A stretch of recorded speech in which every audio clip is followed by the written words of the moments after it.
Hello, Bill. Happy holidays and Merry Christmas, Matt. Yes, and a Happy New Year to all of the DMZers out there watching and our loyal fan base of loyal littles who stick with us many, many years now. And thanks for sticking with us yet another year. And we're in the holidays, right? So this is going to be a holiday-themed, looking back on the year that was and looking forward to the New Year episode. So we're not tied, Bill, to the news of the day as we sometimes find ourselves. Yes, and I think this might even air, several days after we tape. We're on the final night of the Festival of Lights. We have Christmas coming in 2 days, but I'm not sure when folks will actually get to watch our Blade Insight. So we'll keep this not time sensitive. Yeah, and I suspect some of the thing, we're going to do some winners and losers of the year, and I guess it's possible that some of it will change. Unlikely, but somebody could slip on a banana peel, right? And you never know. Stranger things have happened. But first, Bill, before we talk about our winners and losers, and I want to talk about what we got right and what we got wrong this year and all of that, let's talk about our personal year. Not you and me per se, but I think our relationship has evolved this year. Actually, I think we've grown to a new level of maturity and understanding. We shouldn't shirk our own personal growth. Well, do tell then. How have we? I mean, we're like an old married couple at a certain point, right? Well, you mentioned on the past show that you're working on a book right now. Yes, and you have only shown your preliminary draft to a very tight circle of people, which is include me, which is my heart went aflutter. You were the first person, and as of now, it's an elite group of two. That's a lot. That's a lot of intimacy that you've shared with me. I wasn't expecting that. I didn't know we were at that stage. That was very exciting for me. So I think that. Well, I'm not asking you to pick me up at the airport yet, but it's coming. But you're this close to having me ask you to move. Yeah. Well, I'm not Keith Hernandez. I mean, come on. So yes, I think we've personally advanced, but I think both of us have been able to. In addition to your book deal, which itself is exciting news, we both I think more media outlets interested in our scribbles. That's good. And for me, I've been writing more this year. In addition to my regular job at Campaign for America's Future at the site ourfuture.org. I've also been printed a fair amount in Politico and Real Clear Politics. And Real Clear Politics came about because of you. And another example of our increased intimacy that you had heard from synergy. Yes, our synergistic relationship. You alerted them that they were looking for a liberal voice, and you pointed them in my direction. So that's an example for things that I did that I was not good at, and still not really good at. As a youngin, I never was really much of a networker. I never really sort of grasped the importance of having friends help friends. And take advantage of these sorts of opportunities. So that was an example of that happening, even without me. Really, I had to read a book on it, Bill. I had to read a book on it. This is an interesting point. I guess some people grow up in families that just understand the concept of networking intuitively, right? This person or Uncle Bob's going to help me get an internship at the bank this week. Like my family had none of that. Like the whole concept was foreign to me. Well, you're the son of a prison guard. I'm the son of two scientists. These are both professions that where social interaction probably is not paramount. Yeah, no, and I'm going to tell a story in a little bit that puts the whole prison guard thing in a different perspective. I just learned something this morning that blew me away. But back to the networking thing, it just was foreign concept. It just didn't happen. Just not I think some people just naturally intuitively grow up in that environment. No concept of it whatsoever. It was incredibly foreign to me. And when I first started working at the Leadership Institute, somebody had me read this book. It's called It's by a guy named Harvey McKay, and it's called Dig Your Well Before You're Thirsty. And I think for most people who watch this show, if they read it, it would just be like, common sense to them. It would be just obvious. But the subtitle was The Only Networking Book You'll Ever Need. So like in my 20s, I literally, for the first time, started to understand networking. And I mean, it seems like a douchey thing, and it can be if you're that guy who's like looking over somebody's shoulder and giving out business cards promiscuously. But if you look at it from a positive side, networking is kind of like do unto others kind of thing, and keeping in touch with people and a lot of good things. But it was just a foreign concept to me. Right. I same here, man. I think I had sort of like a constitutional aversion to. One story I don't know if I've ever told you. When I was in college, I had there was an internship program in the month of January. Oberlin College, where I went, has an interesting semester structure called the 4-1-4, where you have a 4-month fall semester and a 4-month spring semester, and you have this winter term in between where you're supposed to do something, have some sort of project, and it could be a wide range of things you could do. It doesn't. I mean, traditional internship's not usually one of those things. Actually, often it might be like a singular paper or art project or something. But the politics department had an internship program with Congress, and most internships are in the summer. The January internship is less common, and it's quieter time in Washington. But I got an internship in I won't say which person's office, but a fairly prominent Democrat's office, and as someone who was complete social incompetent, never set foot in DC, had no idea how it really worked, and this was a time when the legislation, it's January, so not much going on legislatively. It was the year where Clinton was being inaugurated. It was 1993. And the only thing that was really going on in the office was people trying to get MTV inaugural ball tickets.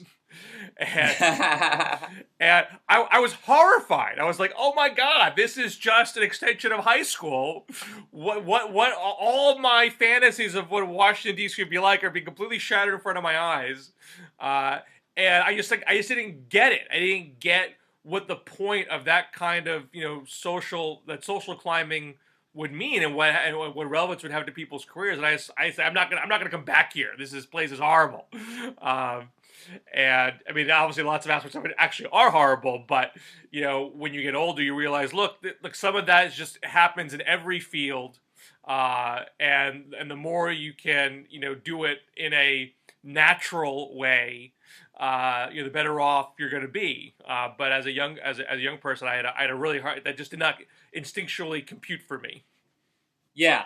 Well, I've also been sort of naturally opposed to I don't know how to describe it, but like the unseemly part of networking, and I think it hurt me for a long time early on that I didn't like to play that game. Didn't like the as much as I love politics, I didn't like the political side of politics, or of anything for that matter. Like when I went to college, but I didn't participate in anything. Like I didn't do a single internship, and when I graduated, like literally the only job I could get was managing a fast food restaurant, and it was only once I got involved in campaign politics that I kind of found my niche, and I saw that it was like a meritocracy where if you worked hard, you could sort of get ahead, and it was a little bit wild, like the Wild West, and it clicked with me. But anyway, I mentioned earlier when I was talking about some of the accomplishments or some of the things that have happened this year, Bill, and you mentioned the book. I'm stoked about that. Thank you for your help on it. It's with Hachette, the publisher Hachette. Hopefully it'll come out late next year or maybe early 2016. But I'm really excited about it. But this morning, two things happened to me. I learned two things, and I think that it might be fun to juxtapose them because they're so different, and it really puts things in perspective. So the first thing I learned, Bill, I woke up this morning and I had an email from Twitter, and finally I've been verified. I got that little blue check mark, right? And so how does that happen? Does that they just come down like a snowflake, or do you have to petition for it? What happens? Well, I think the key is it's not an individual thing as much as it's an outlet. So you'll see people, Bill, who like, they're like the new media director at CNBC, and they've got 50 followers, but they've got the blue check mark.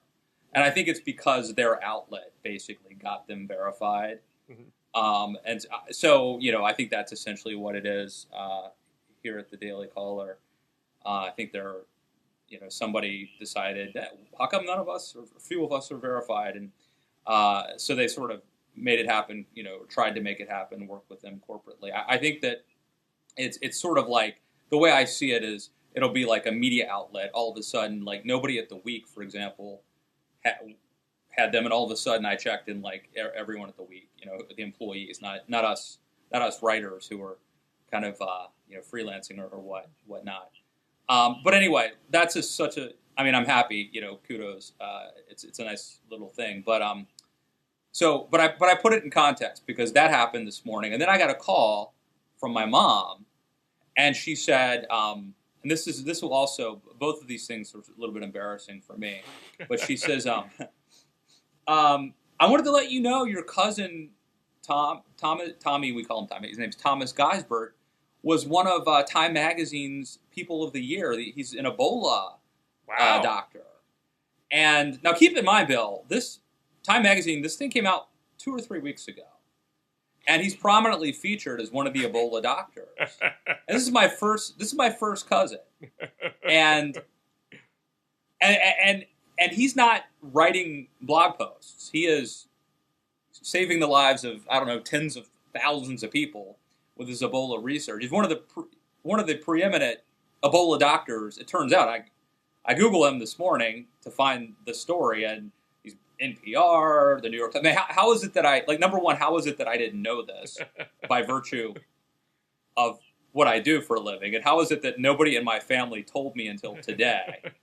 I do think that Time Magazine this year did a very poor job promoting the Person of the Year issue. Usually it's like there's weeks and weeks, the days of build up, and I felt like my Twitter feed will usually be deluged with mentions of it as soon as it happens. I feel like I didn't catch it until the end of the day what it was at all. I just thought it was a much quieter push from their PR department this year.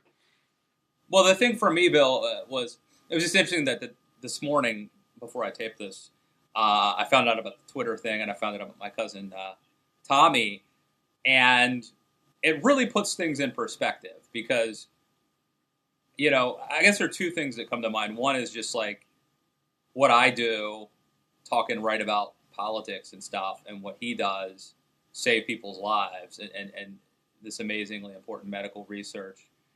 And here I am happy about my little Twitter check mark, and he's one of Time Magazine. He's featured in the Time Magazine's Man of the Year column. So Google it. Thomas Geisbert, straight out of Frederick, Maryland, like me, a few years older than me. So we weren't like the same age exactly.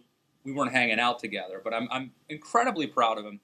And the other thing that blows me away is when I think that we both came from Kenneth and Mildred Lewis. My grandfather was, an alcoholic, not very modest, but a very modest sort of family. My dad was a prison guard in Hagerstown, Maryland.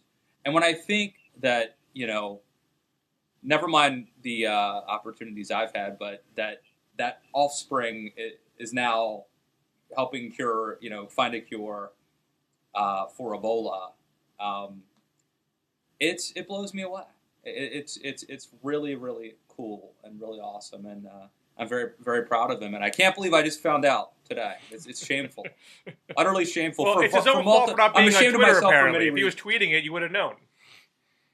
Yeah, he's not the kind to to brag, obviously. If it had been me, there would have been emails, faxes, phone calls.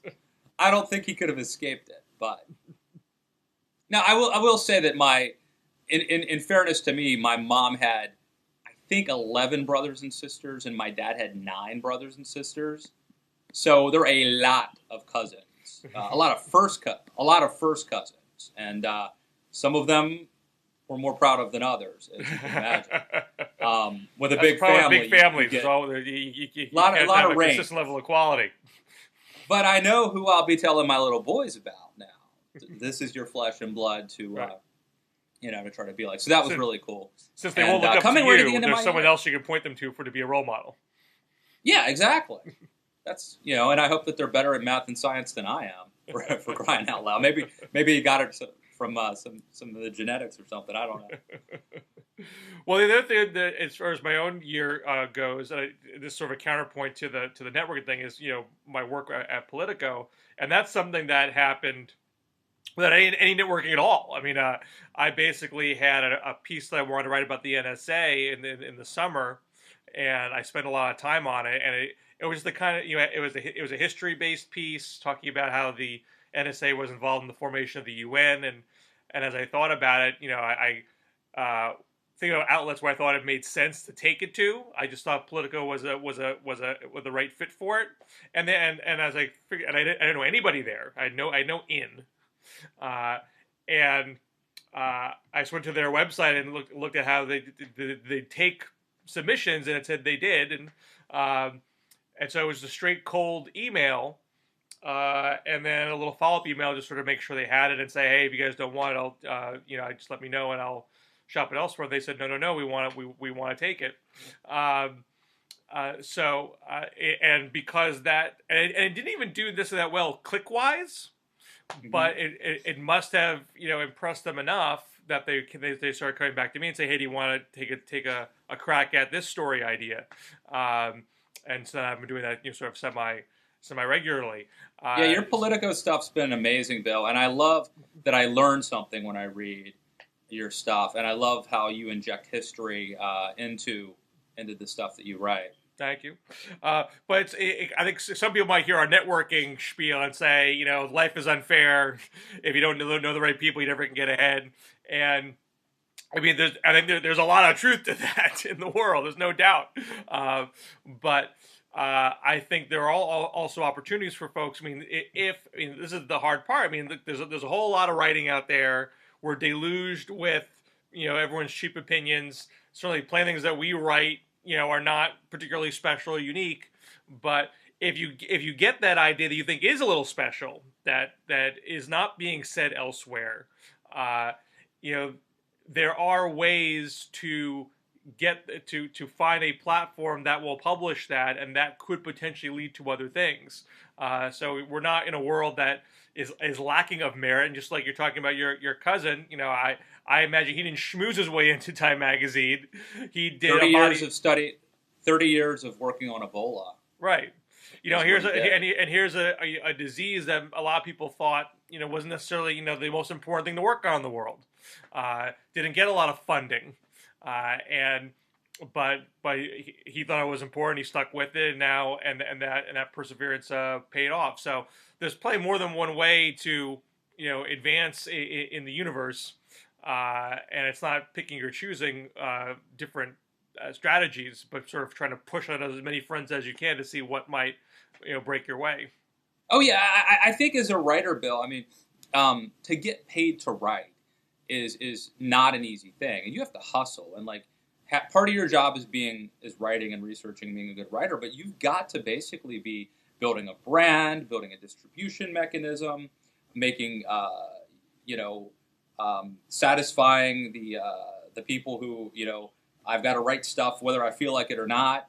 All that stuff, it's part of the job, and I think there are probably a lot of people who are great at the writing part, or great writers, who either feel like they're above doing the marketing elbow grease sort of work that you have to do, or they just don't know how or whatever. But it's not easy to get paid to write, and it's, in this media environment, it's it's a little bit hostile. You have to be very, you have to hustle essentially to not just to make it, but to sort of stay relevant and to stay, to keep getting a paycheck. So I think it's sort of a tradition for us on our year-end shows to talk about what we got wrong, and Right. I think it's been well chronicled that my prediction that Democrats would hold the Senate was very wrong. Although in my defense, I always, those are for entertainment purposes only. I was never saying there was no way, no how Democrats are going to lose. But I did have a general wrongness that I thought that the polls were undercounting the Democratic turnout, that they sort of solved the puzzle of getting unlikely voters to turn out, and that would extend beyond the presidential year. That their technological prowess would apply to the midterms, which that proved very not true.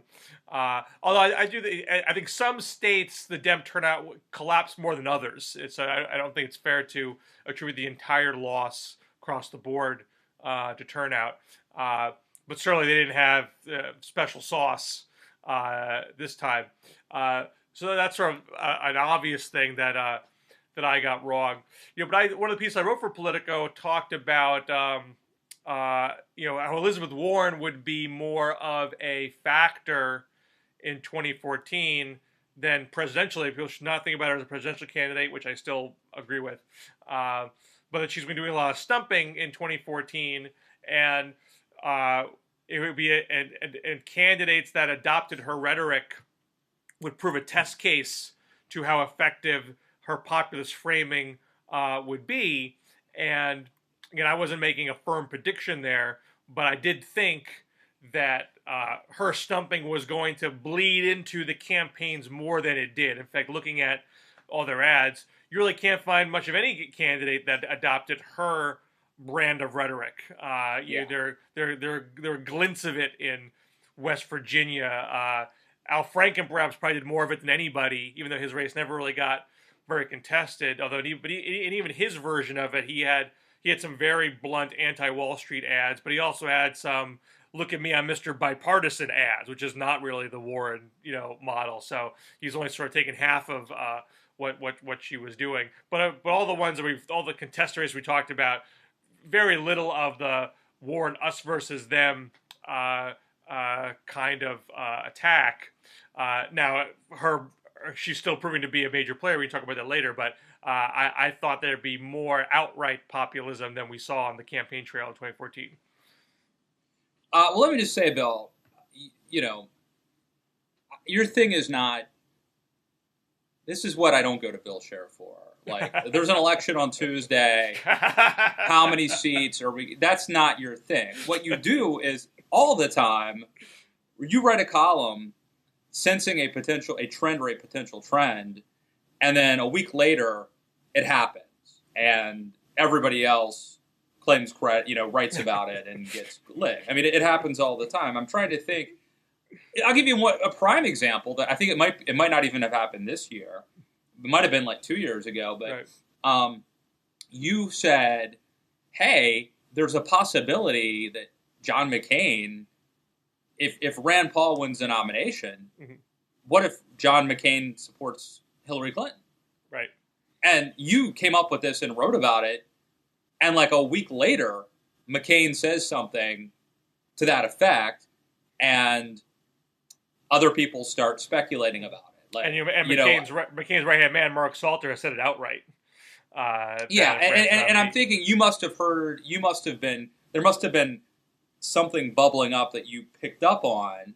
So you didn't like invent this out of I think it's something McCain said. I mean, so he had made his own comments. Well, maybe no one else picked up on it. You were like weeks ahead of everybody on this. No, he gave a speech that got very little coverage, where he made very clear that he saw himself closer to Obama and Hillary on foreign policy than Rand. This is the thing that I think people miss about him, and in a different sense, Lindsey Graham.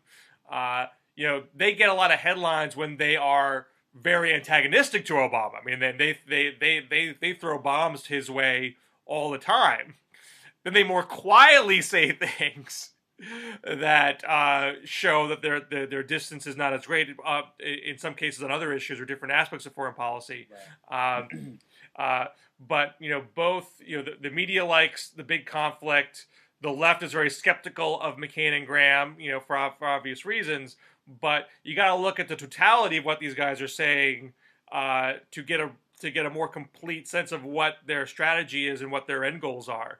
And I certainly think they have made very clear that, and Cheney's made some similar comments too. They're not going to go quietly into the good night if Rand ends up becoming close to the nomination. And then you mentioned, so that's just one that pops to mind. This happens all the time, Bill. You're ahead of the curve, and sometimes I scoff at it. And then a week later it turns out to be. Luckily, I usually don't publicly scoff at it. But you mentioned the Elizabeth Warren thing. I mean, you wrote a piece for Politico magazine. The title didn't quite do it justice. The title was something about, is there going to be a Tea Party on the left? Right. The problem is people think of the Tea Party rallies. They don't think of like the Tea Party caucus. But really what you were writing about, the picture was Elizabeth Warren. And you mentioned Elizabeth Warren a lot in the piece. And it was essentially arguing like, is there going to be a sort of Tea Party caucus on the left with Elizabeth Warren basically taking on the leadership and taking on like big business and could they cause problems for the Democratic leadership the way that the Republican Tea Party in Congress, like Ted Cruz in the Senate and others, have caused problems for John Boehner. And I have to say 3 days later, Elizabeth Warren makes this huge splash about the Cromnibus bill. Right. You saw this coming days in advance. I don't think you got full credit for it. Because sometimes you can actually be too far ahead of the curve. But I don't know how you do it. But you're horrible at election predictions. But when it comes to sensing trends before anybody else, I think you're like incredibly underrated at that. Well, I appreciate that. I'll tell you why I'm wrong in election predictions. I mean, one, I have a general, I have a personal bias against conventional wisdom. I generally feel that people extrapolate a lot out of scant information. So yeah, I do think I think it is a general truth that pollsters are guessing about turnout demographics. Sure. And which is what's the point that we were making when we were called poll truthers and right during 2012. And in fact, a lot of the polls were wrong, just in the opposite direction that I was saying, because the turnout was skewing more heavily towards the Republicans and the Democrats. And you just can't go to a pollster to render that judgment, because the pollster is limited in his or her ability to figure that out. No, you're totally right. By the way, just let me say, I never doubted that Obama was going to win re-election. But what I did say is, it's not absurd to question whether or not the turnout models that we're basing all these assumptions on are right. That's not an absurd question. But I think you really weren't allowed to say that in 2012. You were, a poll truther or whatever. So, well, and I think perhaps after the experiences of 2012 and 2014, where in 2012 there was this notion that there's no way Obama can replicate the turnout he got from the youth and people of color and that women. Made perfect sense. Yeah, I bought into that. I thought Obama would still win, but I also thought there's no way he can replicate the turnout. It just defies logic that he could, and yet he did. He's been beat up. He's had to make these compromises. The shine is off of him. How could he possibly do it again? I mean, it wasn't exactly the same. There was some reduction, but by and large, he did what he had to do. And now you have a situation, 2014, where, for example, I think I mentioned this in Colorado. One of my main wrong things was I thought the vote by mail system in Colorado would be a particular boon to the Democrat. That would get a lot of that young vote to come out, where it's the opposite. It's old people that use the mail. So And so it actually helped the Republican get a lot of older white turnout. And I would not be surprised if a lot of Republicans move away from voter suppression and say, hey, let's do vote by mail everywhere. This is awesome for us. Let me say what I got wrong. The big thing I got wrong, and I've publicly apologized for this one, and I think I probably mentioned it here on the show, but Trey Gowdy, right? He was the Benghazi prosecutor or whatever, looking into Benghazi. And I thought that it was a disaster waiting to happen. I thought that he would essentially be, if not the face of the Republican Party, then one of the faces who would be on TV all the time. Going into the midterms. And I thought that would actually hurt.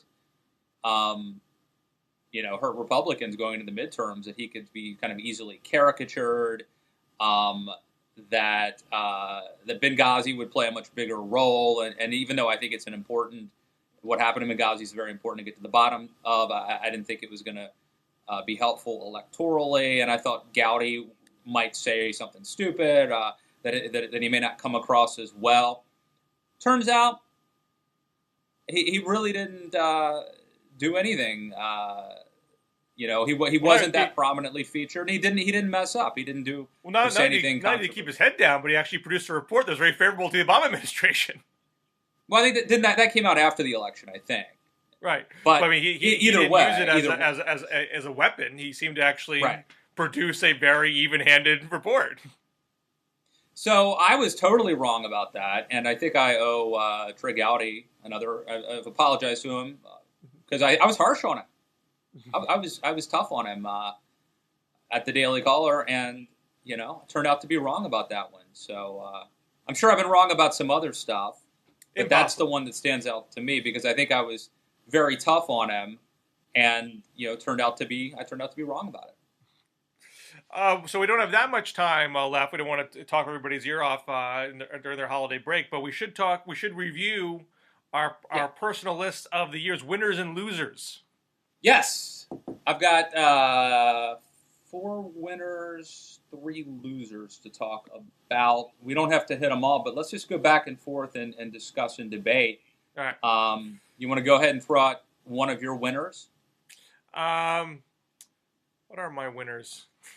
I had it up on my screen and I lost it. I think Obama's a winner. I mean, obviously, the midterms didn't go out the way he wanted, but I think he, as the end of the year has shown, he's been able to prove that he has relevance beyond election day. He has a mandate just by having been elected twice with popular vote majorities. That he has a team willing to find ways to execute what he wants to execute without the help of Congress to maintain not just his own ability to shape events, but end his presidency on a strong note. I mean, he gave a little tease in the last press conference. He's going into the fourth quarter. Fourth quarters are always interesting. So he clearly has a mind towards maintaining steady progress throughout the 2 years and not being trapped by a Republican congressional majority. And there are lots of things other presidents have done that we remember them for that are not legislative successes. We remember Harry Truman for desegregating the military.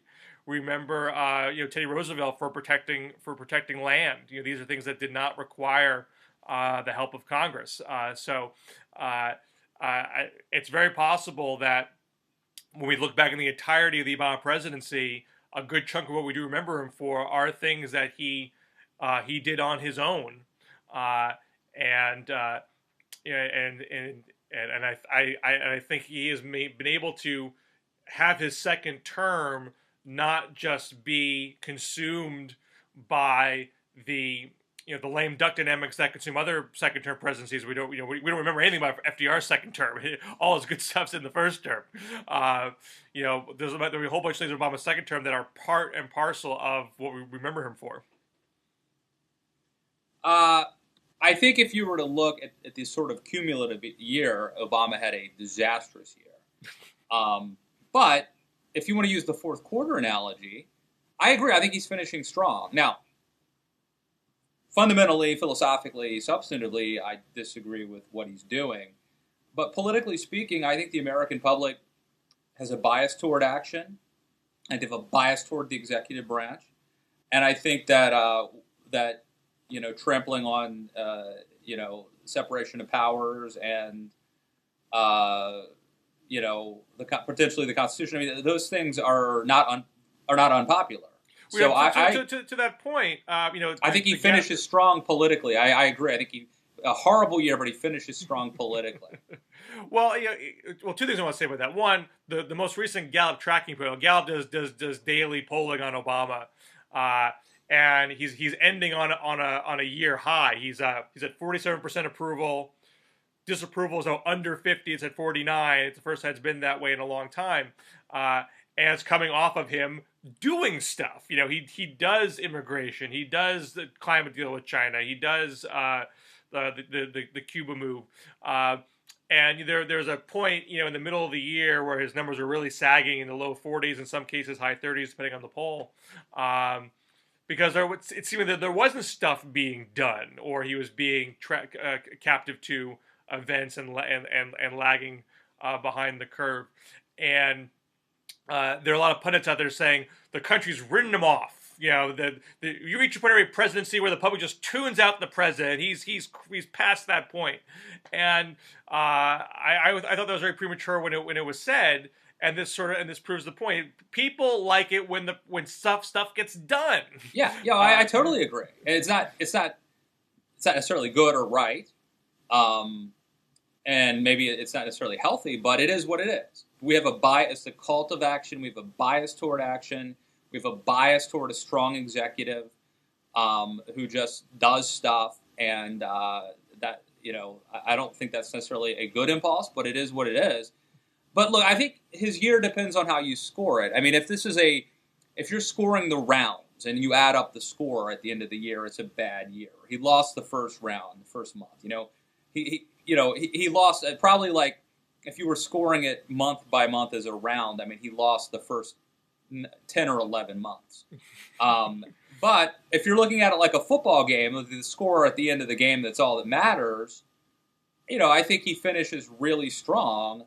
And especially when you consider how the year started, he finishes incredibly strong, despite, maybe because of losing the midterms. Who knows, Bill? Maybe there's an irony. But some things you might say that he scores badly on. We were looking at him badly in terms of Ebola, and in terms of ISIS, and in terms of healthcare.gov.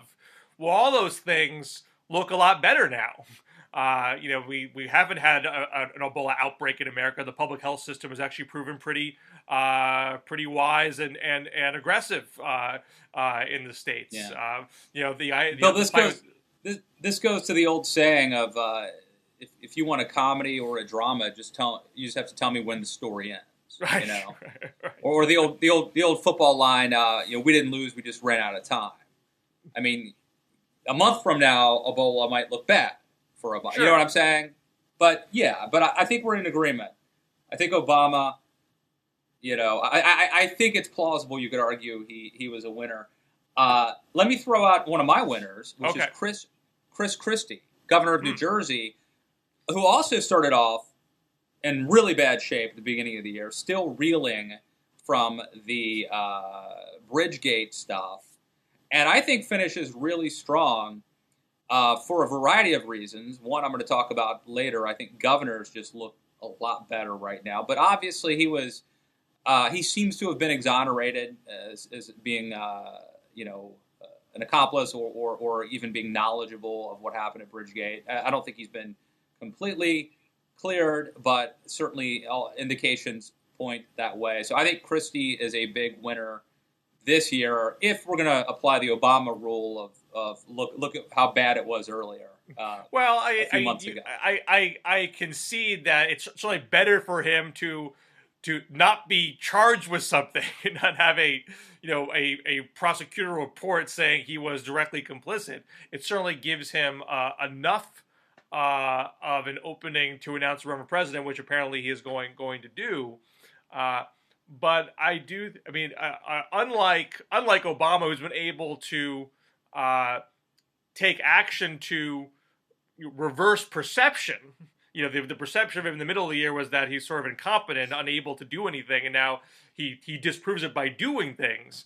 You know, I don't think Christie has proven that he is a calm, steady man at the tiller.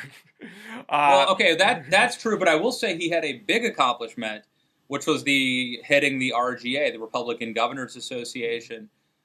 His stewardship of that went incredibly well. Republican governors won in places like Maryland, Massachusetts, Illinois, and so I think in terms of managing something, you know, he had a really, I think, a really, really good year. Not only because of the Bridgegate scandal kind of receding, but also, you know, because of his tenure at the RGA.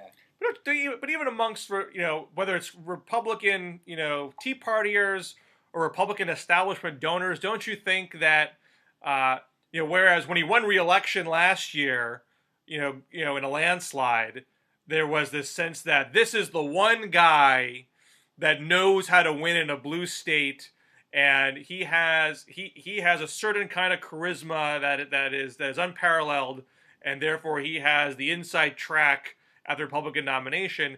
And now there's still a sense that he's a hothead, he's a bully, he can't filter himself.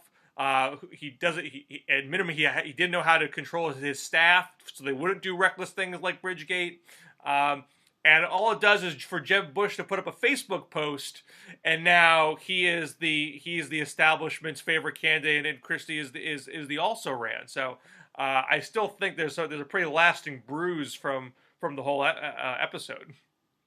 Yeah.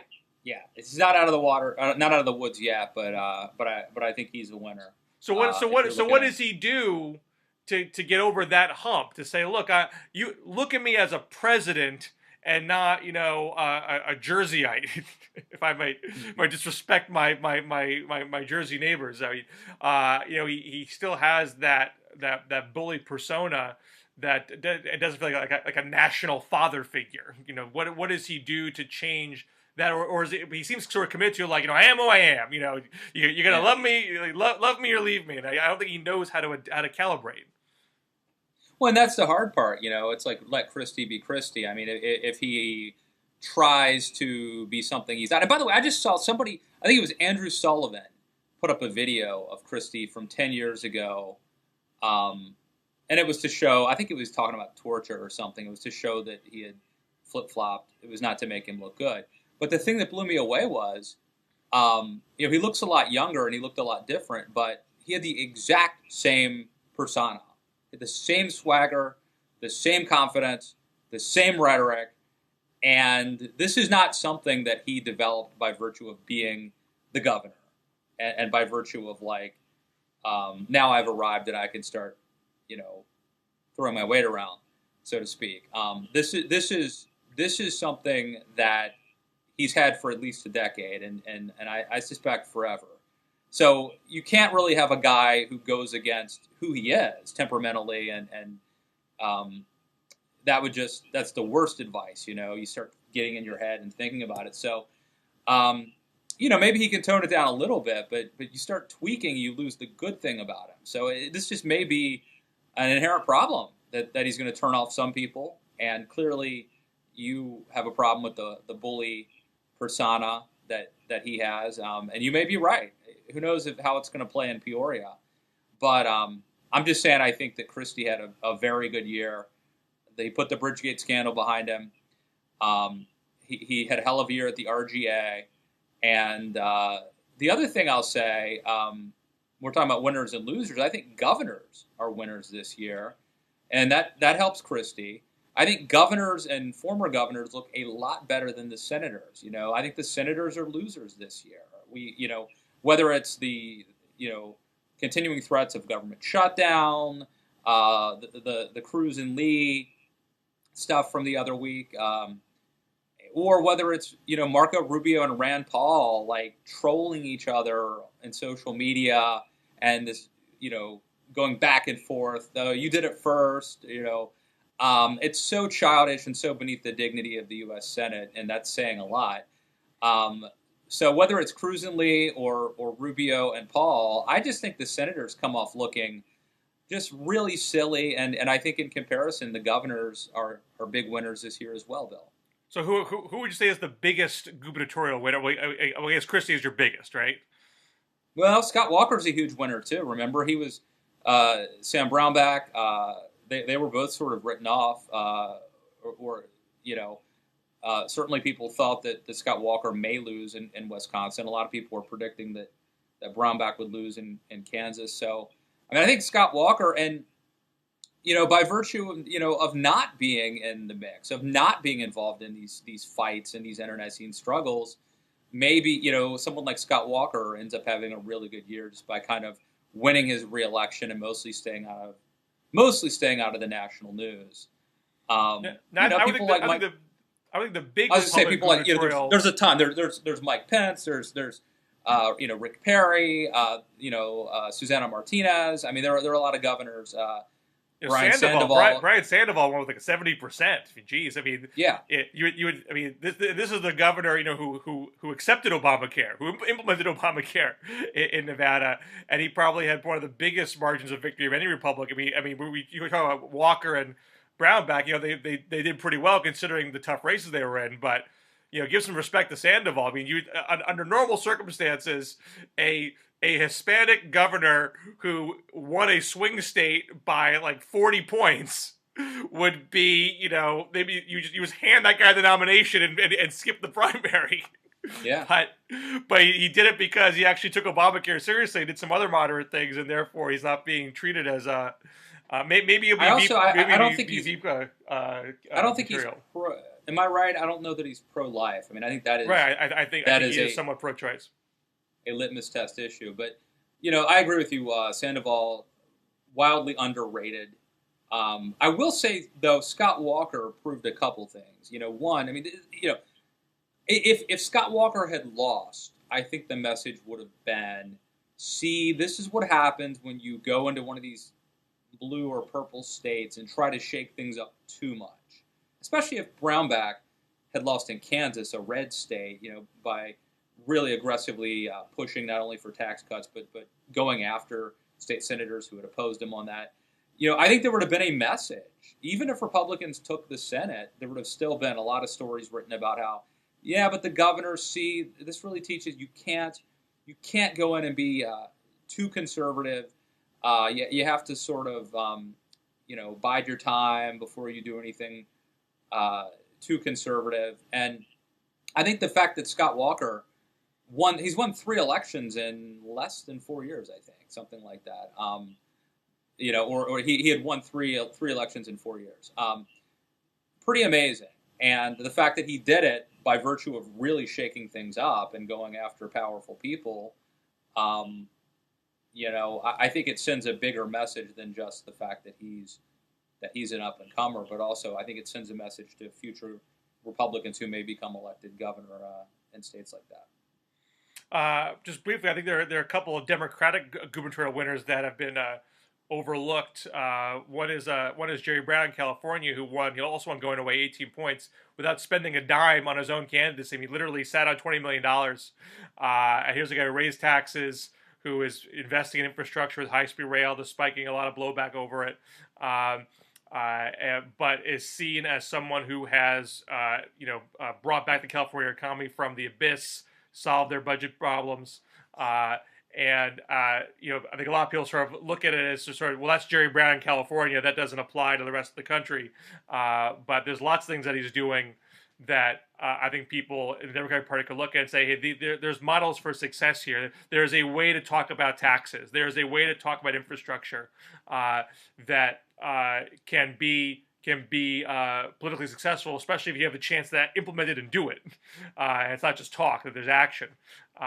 And there's also sort of puts to rest the notion of the importance of money, because again he raised the money, but he didn't spend the money, and he did it precisely because he wanted to save the money so he could get more stuff done once he won re-election again, so he would not be a lame duck. So if things weren't going through the legislature, he could then put up his own ballot initiative and fund it himself and get it through. So there's a lot of lessons for governance, I think, out of that win. Another one that's interesting that didn't get talked about much is Colorado's John Hickenlooper, who is adamantly against negative ads, will not run a negative ad. He has a very kind of lovable, goofy persona. Plays up his small business cred because he founded a Denver brew pub. He had a tough go of it because he definitely doesn't talk in a very poll-tested, measured way. So sometimes he ties himself up in knots, which is a bit problematic for him. But he still outperformed the Senate candidate Mark Udall and won a close race. So it's a point for positive campaigning at a time when people assume that only negative ads work. Well, I think we're running out of time, and I still got one winner and 3 losers to talk about. Do you want to do a lightning round, or how do you want to do this? Let's get to some losers. Okay. Well, I'll skip my other winner, so screw you, Mitch McConnell. You want me to just throw all 3 of my losers out there, and we can talk about whichever one, or do you want to? Sure. Throw them out. So, all right, I've got 3 losers. Journalism. So, just the industry of journalism. The state of race relations in America is a loser. And Lena Dunham is a loser this year. I disagree with all of those. My 3. Well, do you agree or disagree on any of those? I disagree with all of them. Okay. I disagree the least with journalism. I mean, it's definitely clear that the industry is going through a lot of upheaval, and it's getting harder and harder to make a living. Well, obviously, the big. I mean, Rolling Stone, the Rolling Stone story, and the New Republic story are the big examples. But yeah, we could talk about all sorts of things happening in journalism but I think there's tons of good journalism that's been out there this year that we tend not to focus on. I mean, and there's new ways of journalistic storytelling that are maturing. I mean, there was just an amazing video piece at the New York Times about an Iraqi that escaped ISIS. I mean, it was practically a movie. I mean, when they found this guy, but it would not have been as dramatic a tale if they just wrote the print piece. And so to have the video piece go along with the print piece, really gave this extra punch. So I think there are other examples like that where part of this is just that we're in a period of change with the industry.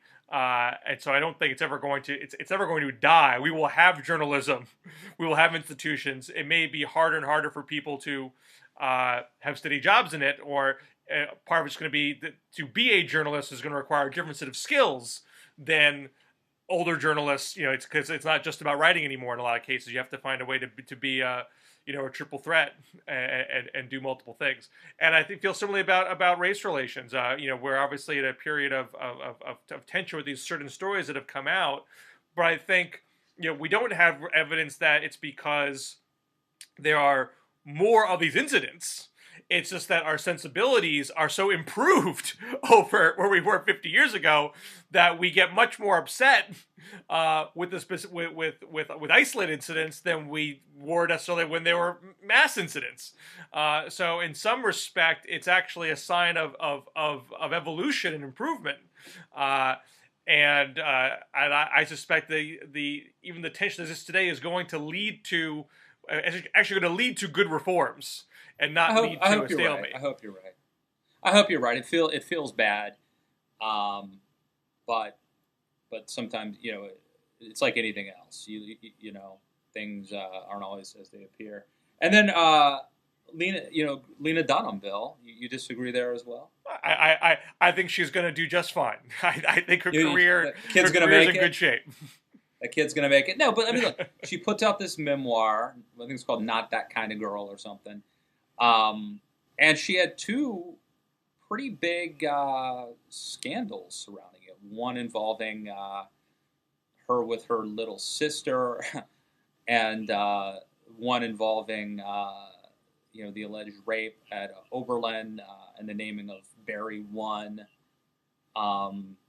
So maybe I suppose you could argue that this is good publicity for the book, but she seemed to react in a way that led me to believe that she wasn't terribly happy with it, and that there could be some sort of liability down the road in the case of the Barry 1 story. So I do wonder if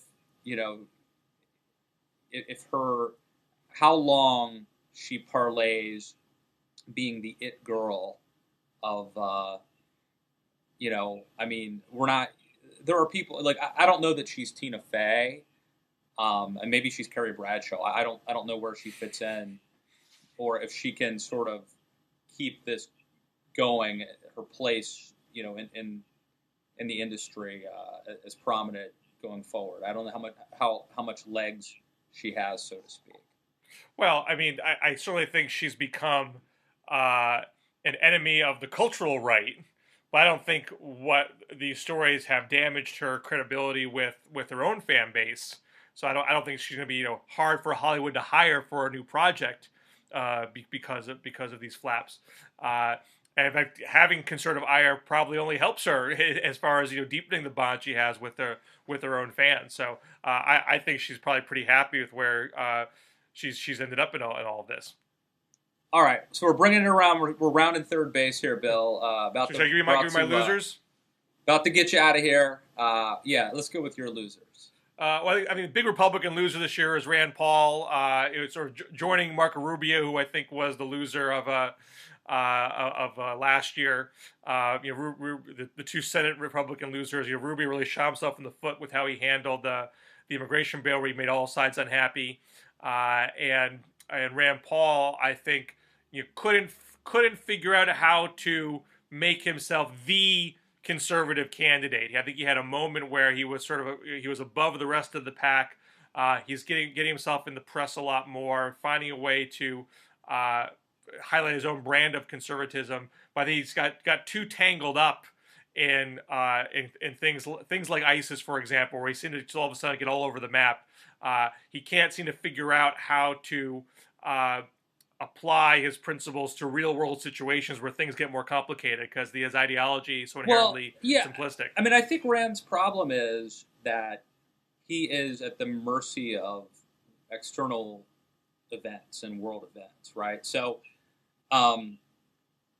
so he can, when something happens that seems to reinforce his worldview, he gets puffed up.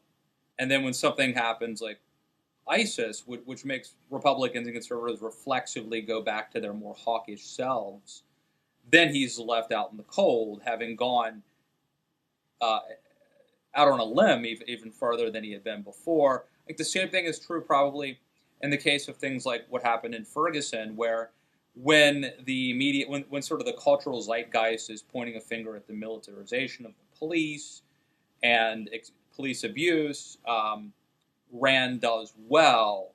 Then you have two NYPD officers assassinated in cold blood. Rand, all of a sudden, doesn't look as good. Conservatives return home to their reflexive law and order. And so I think that's part of his problem.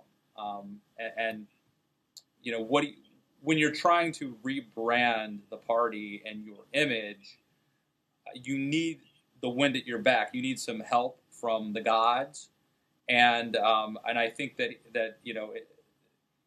it's been a bitch goddess. It gives with one hand and takes with the other, and so I think Rand has something happens to confirm his worldview. He goes all in, out on a limb, and then Then there's a backlash, and then he's sort of left stranded. Yeah, so I think polling suggests that he's now down in the pack and not at the top of the pack where he was in some of these earlier polls, and so the conservative side lacks a unifying figure right now, whereas Jeb, I think, now has a shot of being the establishment candidate. If Mitt doesn't run and Christie can't get traction, then it's really all Jeb at that point. So I think Paul's a big loser. I think on the Democratic side, we obviously can talk about individuals that lost, who actually lost, but I think the Vermont governor, Peter Shumlin, barely surviving. I mean, in Vermont of all places, so getting less than 50% of the vote. And a big reason apparently is that there was backlash over his plan for a state-based single-payer system. So the big dream of a lot of folks on the left, and thought, because Obamacare has a waiver provision that sort of allowed this kind of experimentation to go forth. I think Hawaii still might try to do it, but if you can't make it work in Vermont, it's hard to know where you're going to make it work. And Shumlin, just this past week, you pulled the plug on it, and I think as a result of the wake-up call he got on election day. So that's a tough pill for him to swallow. And I think potentially Andrew Cuomo is a loser this year. I don't think he, even though he survived and won his race pretty handily, there's definitely some bitter feelings on the left. And I think the book that he published afterwards, didn't help matters, where he seemed kind of oddly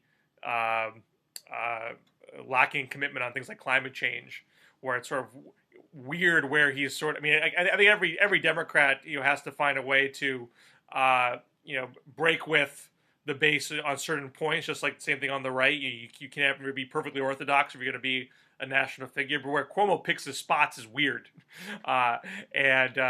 Hillary's in a much better shape, even though she picks her spots too. So I think Cuomo hasn't really figured out how to position himself nationally in a way that can make the base happy and have some appeal to the middle. Well, I don't disagree with you on that. But the important thing, Bill, is that we are winners.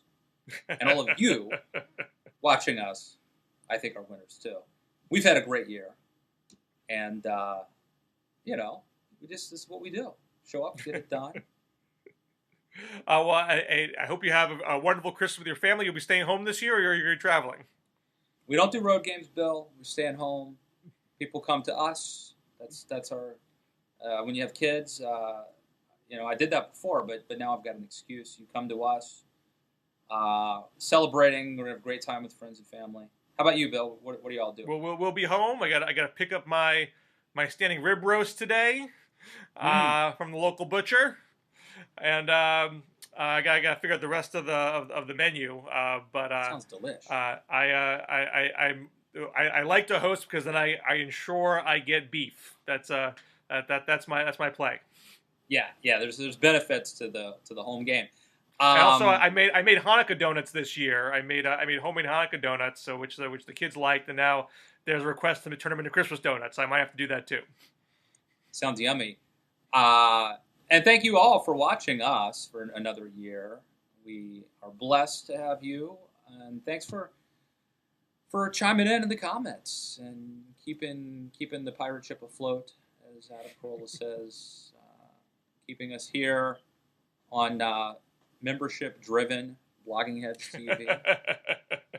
We need more pledge drives, I think, during the show. So, Merry Christmas, Happy Hanukkah, Happy New Year, Happy Holidays, and Bill, thanks for another great year of DMZing. And same to you. We'll see you next year here in the DMZ. You got it. Have a good one.